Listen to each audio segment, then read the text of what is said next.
Salam sejahtera dengan saya Christian Aldrich Mintaraga. Halo, perkenalkan saya Stanley Benedict Kodiat. Perkenalkan, nama saya Kelston Wisan. Halo, dengan saya Rafael Wijaya.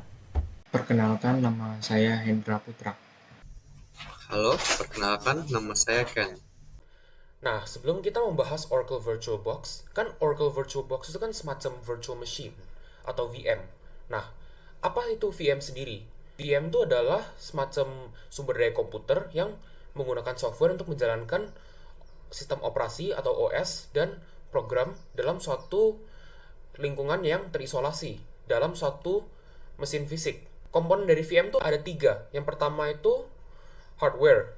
Kedua adalah hypervisor. Nah, yang ketiga adalah guest OS itu. Nah, selain komponen VM, kita juga mengetahui ada dua tipe VM, yaitu yang pertama adalah proses VMs. Yang selain proses VMs, ada juga sistem VMs. Nah, semua VM-VM berbeda ini pada satu mesin yang sama, mereka tuh akan saling berbagi sumber daya komputer pada mesin tersebut. Oke, selanjutnya ada background dari Oracle VirtualBox. Jadi, Oracle VirtualBox ini adalah perangkat lunak cross-platform virtualization yang memungkinkan pengguna untuk menjalankan berbagai sistem operasi di dalam satu komputer, seperti adanya Windows, macOS, Linux, dan Oracle Solaris secara bersamaan. Setelah itu, Oracle VirtualBox ini juga dirancang memang khusus untuk IT profesional dan pengembang untuk memberikan kemudahan dalam pengujian, pengembangan, demonstrasi, dan penerapan solusi lintas platform tanpa memerlukan banyaknya hardware. Karena fleksibilitas dan kapabilitasnya, VirtualBox menjadi alat yang sering digunakan untuk kebutuhan modern virtualization. Oke, selanjutnya saya akan membahas tentang Oracle VirtualBox feature. Yang pertama itu ada cross-platform compatibility, di mana VirtualBox dapat dijalankan di berbagai sistem operasi seperti Windows, macOS, Linux, ataupun Solaris. Selain itu, cross-platform ini juga mendukung berbagai sistem operasi sebagai mesin virtual. Selanjutnya itu ada fitur snapshot, di mana fitur ini memungkinkan untuk menyimpan kondisi mesin virtual pada titik waktu tertentu, sama seperti fungsi undo di aplikasi lain. Selanjutnya itu ada share folder dan clipboard, di mana share folder itu memungkinkan kita untuk berbagi folder antara host atau komputer utama dengan guest atau mesin virtual. Selanjutnya untuk share clipboard itu memungkinkan untuk copy paste teks atau data antara host dan guest secara langsung. Selanjutnya, ada kelebihan dari Oracle VM. Selanjutnya itu beberapa kelemahan dalam Oracle VM. Oke, sekarang saya akan memberikan tutorial atau panduan bagaimana cara mendownload Oracle VirtualBox. Jadi yang pertama itu adalah kita mesti type di browser itu virtualbox.org. Tampilannya kan seperti ini. Terus habis itu kita pencet tombol download aja. Ini akan diarahkan ke halaman downloadnya. Terus di sini ada platform-platformnya. Karena saya menggunakan Windows, maka saya akan mengklik untuk downloadnya di platform Windows. Ini welcome to Oracle, ini tampilannya, ini versionnya 7.1.4, version terbarunya, ini minta next. Terus ini user license agreement, langsung dipilih yang I accept dan next. Terus ini locationnya bisa dipilih sesuai dengan kemauan. Ini saya nggak ganti-ganti, jadi langsung saya next saja. Ini juga proses installation, klik yes. Ini klik yes lagi, terus ini langsung next dan install. Nah, ini Oracle-nya di penuh-penuh saya itu klik finish. Ini tampilan Oracle VirtualBox ya. Oracle VirtualBox setelah terdownload. Oke, sekarang kita akan mencobai untuk membuat virtual machine baru melalui Oracle VirtualBox. Nah, untuk bikin virtual machine baru, kita bisa masukkan, kita bisa pakai opsi new. Nah, jadi kita pakai opsi new dulu. Di sini kita bisa isi namanya, yaitu test. Nah, ISO image-nya ini, jadi sebenarnya kita bisa milih OS-nya, tipenya apa, contoh Microsoft Windows, Linux, Solaris, dan lain-lain. Dan kita juga bisa pilih subversionnya ini. Di sini bisa kita contoh di Windows ya, 8 sampai 11 gitu. Nah, atau kita bisa ambil juga ISO image-nya dari yang udah kita pre-install. Nah, di sini ada Arch Linux 2024 yang udah di pre-install, tinggal kita masukin ke dalam VM kita. Nah, di sini ada hardware.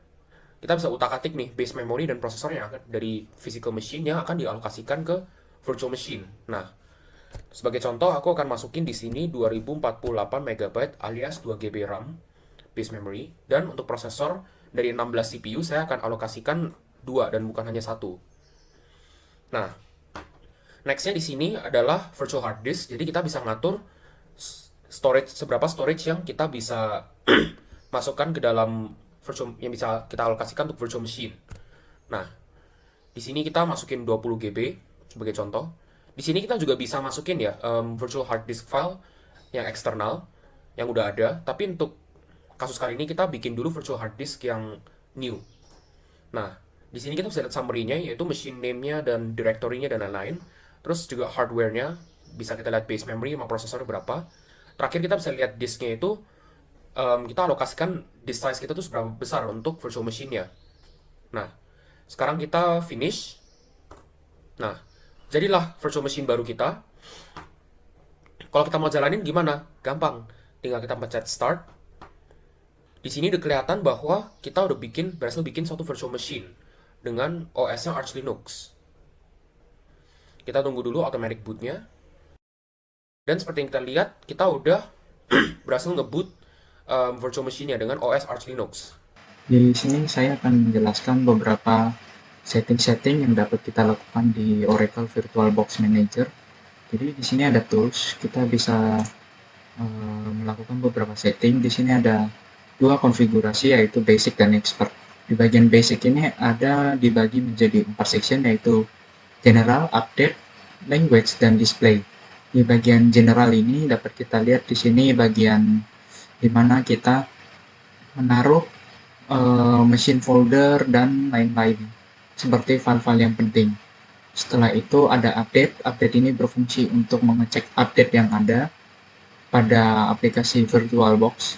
Setelah itu ada language. Language ini untuk merubah bahasa pada VirtualBox kita. Selanjutnya ada display. Display di sini mengatur scale vector sama font scaling yang kita lakukan. Hal ini dapat merubah tampilan display pada virtual machine-nya nanti. Selanjutnya pada bagian expert hampir sama, cuma di sini ada tambahan seperti input, proxy, dan interface. Di bagian input ini berisikan input-input dan hotkey yang dapat kita lakukan, mulai dari check for update, clone, dan lain-lain. Dan untuk virtual machine juga ada kayak hotkey combo, adjust window size, dan lain-lain. Setelah itu pada bagian update, di sini pada menu expert kita bisa mengsetting update-nya itu berapa lama sekali. Seperti di sini kita bisa mengsetting untuk 1 hari hingga 1 bulan. Selanjutnya ada bahasa juga. Setelah itu untuk display kita bisa mengsetting seperti maksimum gue screen size-nya itu berapa. Habis itu juga ada extended feature yang di sini isinya untuk meng-disable host screensaver sama raise window antar mouse pointer. Setelah itu kita bisa meng-setting proxy juga dari VirtualBox ini. Setelah itu ada interface. Interface ini kita bisa mengikuti sistem atau ada yang light dan dark. Selanjutnya untuk menu pada virtual machine kita bisa meng-setting beberapa macam. Di sini dibagi menjadi 2 lagi, basic dan expert. Terus di bagian basic ini ada 8 section. Yang pertama itu general. General dibagi jadi 3, yaitu basic. Isinya itu ya ada nama-nama buat virtual machine kita, tipenya sama version. Setelah itu untuk yang advance kita bisa meng-setting untuk meng-share clipboard dari host to guest to host, atau enggak keduanya. Setelah itu kita bisa mengaktifkan fitur drag and drop. Setelah itu untuk description kita bisa mengisi description untuk virtual machine ini. Selanjutnya ada sistem, ini dibagi menjadi 2 section, yaitu motherboard dan prosesor. Untuk motherboard kita bisa mengakses berapa banyak RAM yang ingin kita berikan, terus boot order sama pointing device-nya. Selanjutnya pada bagian prosesor kita bisa meng-setting berapa CPU yang akan kita gunakan untuk virtual machine. Setelah itu ada display. Di sini display kita bisa mengsetting berapa banyak video memori dari GPU yang ingin kita gunakan, terus ada monitor count, dan scale factor yang kita gunakan. Setelah itu ada storage. Di sini kita mengsetting berapa banyak hard disk yang ingin kita pakai, dan ada beberapa SATA port yang ingin kita pakai. Terus kita juga bisa mengsetting apakah kita ingin menggunakan SSD atau hot pluggable. Setelah itu ada audio. Di sini untuk mengsetting apakah kita ingin mengaktifkan audionya apa tidak. Setelah itu ada section network. Di sini kita bisa mengsetting network yang ingin kita gunakan. Setelah itu ada USB yang akan terhubung langsung ke host monitor, dan juga ada share folder. Share folder ini bagian folder yang akan dibagikan kepada sesama mesin, baik dari guest ataupun host. Selanjutnya di menu expert hampir sama juga isinya, tapi di sini di general ada tambahan beberapa fitur. Di sini di general itu ada disk encryption, kita bisa mengenkripsi disk yang akan kita gunakan. Habis itu pada sistem kita ada menu tambahan pada motherboard, yaitu chipset yang ingin kita gunakan, TPM, sama ada beberapa extended feature seperti secure boot, EFI, hardware clock, dan input-output. Pada prosesor kita juga bisa melakukan execution cap atau cap CPU yang digunakan pada virtual machine. Setelah itu juga extended feature ada Pi atau NX dan nested VT AMD 4E. Selanjutnya untuk acceleration ada para virtualization interface. Di sini ada beberapa yang bisa kita gunakan, dan ada juga hardware virtualization. Selanjutnya untuk display sama, tapi di sini kita dapat mengatur grafik controllernya sama mengenable 3D acceleration. Selanjutnya di sini ada recording. Kita juga bisa merecording dari virtual machine. Selanjutnya pada menu storage kita bisa mengatur total port yang ingin kita gunakan sama type dari hard disk ataupun SSD ataupun USB lainnya.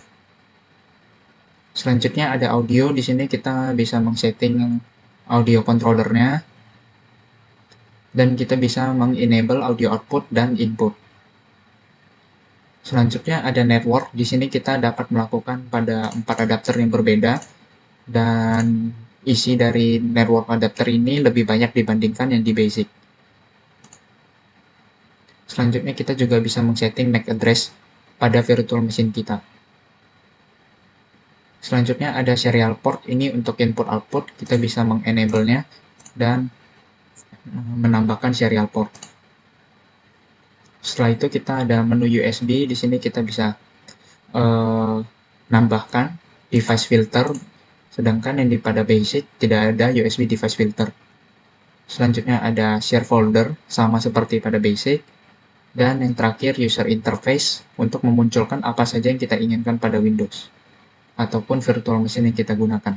Oke, jadi selanjutnya adalah bagaimana cara mendownload Guest OS ke dalam Oracle VirtualBox. Jadi yang pertama kita harus tahu, kita harus download dulu untuk Guest OS-nya nanti yang kita akan pakai apa. Contohnya ada di sini Windows atau Oracle, di sini juga bisa Ubuntu dan masih banyak lagi.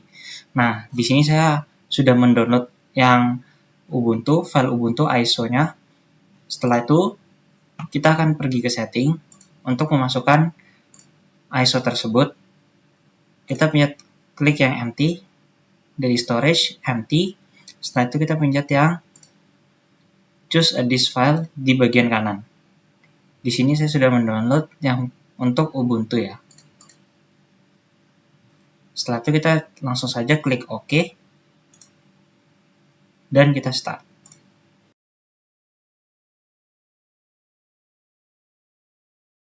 Nah, di sini kita juga bisa udah langsung pencet yang try or install Ubuntu. Dipencet enter. Setelah itu kita akan menunggu untuk diinstal dulu. Nah, di sini kita sudah bisa lihat bahwa kita sudah masuk ke ke dalam OS-nya Ubuntu juga. Di sini sudah ada Ubuntu-nya.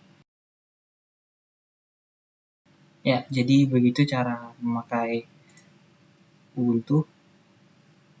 Dan juga kita kalau mau mencoba untuk membuka Firefox di sini juga bisa.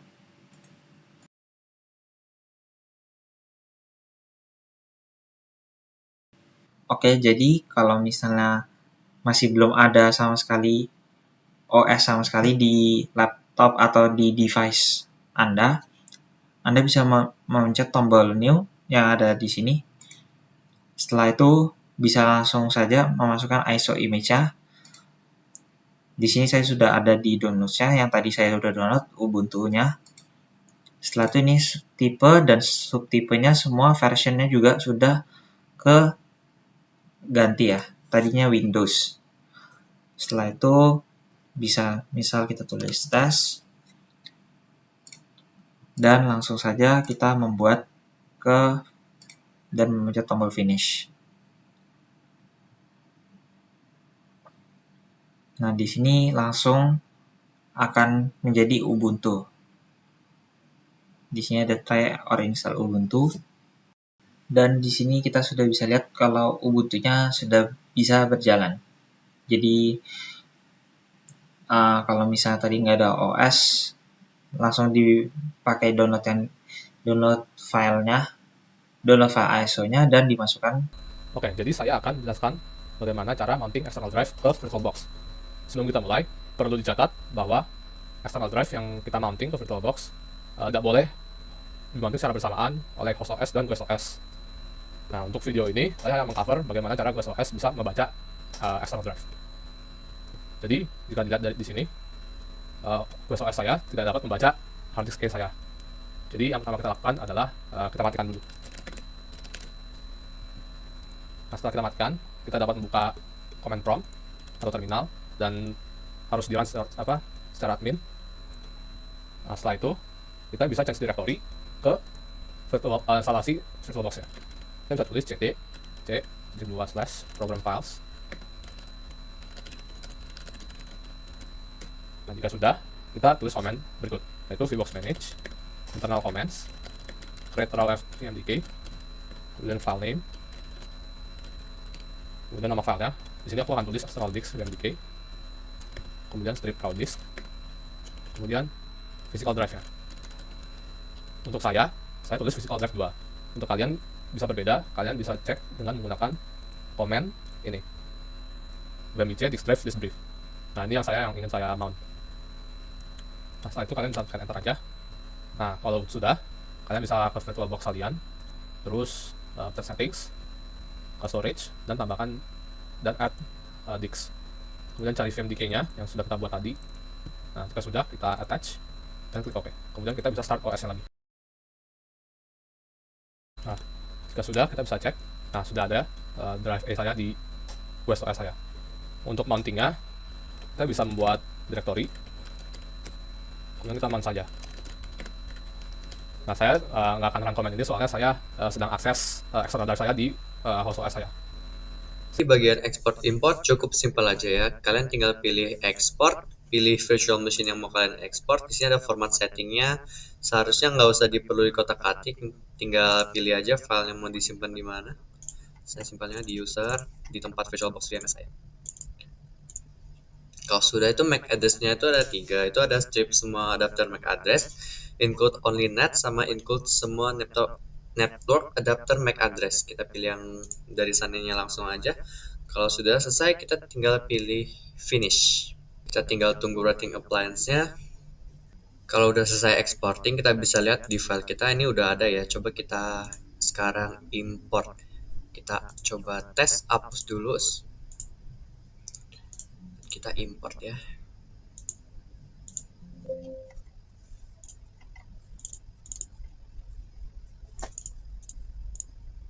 Settingnya ini udah semua, nggak usah dikotak-atik, tinggal klik finish aja. Kita tunggu lagi importingnya. Ya, kalau udah muncul berarti udah berhasil diimport ya. Kita coba run aja. Ya, kalau udah bisa terjalan berarti udah berhasil importnya. Sekian penjelasan dan tutorial dari kami tentang Oracle Box. Terima kasih.